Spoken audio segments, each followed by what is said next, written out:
I want to talk about this concern that people have about homeschoolers being unsocialized. People have completely accepted the idea that school is necessary for the socialization or the development of social skills for children. I have a number of things to hopefully help you alleviate those concerns, but let's start with the fact that mandatory or compulsory public schooling has only been a thing in this country for about 100 years. So, what was happening before then?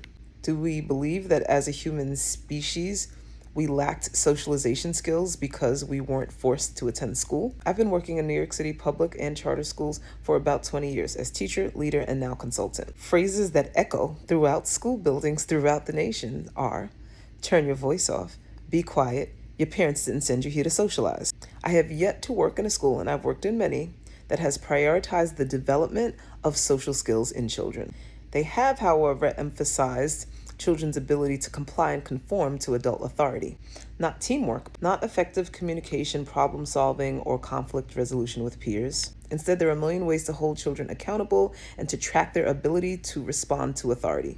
Behavior charts, sticker charts, classroom dojos, detention, phone calls. Nobody's actually tracking or teaching the ability to effectively socialize with peers. We just don't want you to fight or bully anybody. The next thing is all socialization is not good socialization. The primary time that kids have to socialize freely in school is lunchtime, recess, and in hallways between classes and upper grades. Think back honestly to lunch, recess, and hallways in your own school experience. Which one of those contributed positively to your socialization skills? I'm going to say this again. All socialization isn't good socialization. You don't get to control who your kid's in class with or the families that those kids come from. Now, this might sound messed up, but I've spent enough time in local playgrounds observing the children and families that would likely be my daughter's classmates to be confident that she is not missing out on any positive social experiences by being homeschooled. This is why I go out of my way to connect with like-minded parents so that when I do set up play dates, socialization opportunities, I know that they're actually going to be positive and beneficial. The final thing is that people always have something to say about weird, socially awkward homeschoolers. I've connected with a lot of homeschoolers over the last 6 months or so, and I've seen children with a pretty big range of social and cognitive abilities. So yeah, I could define some of them as being socially awkward. Have you ever given that same critical eye to a public school classroom? I've had inside access to public school classrooms for 20 years. Have you ever had the opportunity to see the range of social abilities in a typical public school classroom? Because if you've seen what I've seen or know what I know, you would probably be a little bit more concerned about who your child was socializing with in school than whether or not they will be able to socialize as a homeschooler. If you choose to homeschool, your kid is going to be fine. But the same effort that you're going to put into finding a curriculum or materials that benefit your child, you're going to be just as intentional in finding positive socialization opportunities for your child.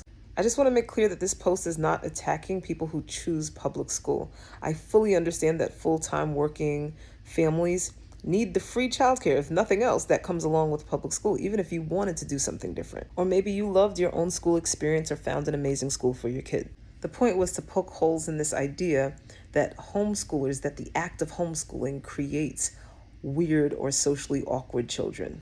If you've encountered weird or unusual homeschooling families, it is likely that that family was weird and awkward and would have been weird and awkward no matter where their kids went to school. Weird and unusual people choose to homeschool their children just like weird and unusual people send their kids to schools.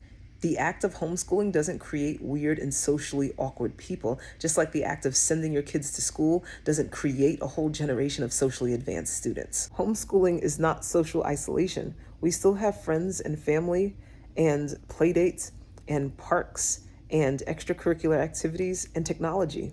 Our kids are just not forced to spend 8 hours a day with kids who share our same zip code and happen to be born in the same year. Kids don't need 8 hours of interaction with the same people to thrive socially, just like they don't need 8 hours of school to thrive academically.